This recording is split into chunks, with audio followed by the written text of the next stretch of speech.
Hi friends, நீங்கள் வீட்டை விட்டு வெளியே தங்கியிருக்கீங்களா? வீட்டு சாப்பாடு சாப்பிடணும்னு ஆசையாக இருக்கா? அப்போ இந்த வீடியோவை சேவ் பண்ணிக்கோங்க. வெறும் 4 இன்க்ரீடியன்ட்ஸ் வச்சு இந்த மாதிரி ஒரு தொக்கு செஞ்சு வச்சுக்கோங்க. ரொம்ப ஈஸியாக, ரொம்ப டேஸ்டியாக, அம்மா கையில் சாப்பிட்ற மாதிரி இருக்கும். வாங்க ரெசிபிக்குள்ளே போகலாம். இந்த தொக்கு செய்ய நான் இன்றைக்கி 1 கிலோ தக்காளி எடுத்திருக்கேன். தக்காளியை கழுவி கட் பண்ணி அது கூடவே 10 வரமிளகாய் சேர்த்து வேக போடுங்க. வெந்ததும் தனியாக எடுத்து வச்சு ஆறுனதும் தக்காளி தோலை நீக்கி மிக்சி ஜாரில் போட்டு கூடவே லெமன் அளவு புளி சேர்த்து ஃபைன் பேஸ்ட்டாக அரைச்சி எடுத்துக்கோங்க. இப்போ தனியாக ஒரு கடாயில் நல்லெண்ணெய் ஊற்றி கடுகு, கருவேப்பிலை, பொடியாக நறுக்கின பூண்டு சேர்த்தி நல்லா வதக்கிட்டு அதோட அரைச்ச தக்காளியை ஊற்றி கல்லுப்பு, கலருக்காக கொஞ்சம் காஷ்மீரி சில்லி பவுடர் போட்டு நல்லா கொதிக்க விடுங்க. ஒரு 10-15 நிமிஷம் கழித்து நல்லா தொக்கு பதம் வந்தப்புறம் பாட்டிலில் போட்டு ஸ்டோர் பண்ணிக்கோங்க.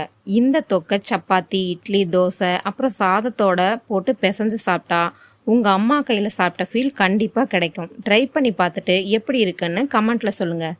தேங்க்யூ.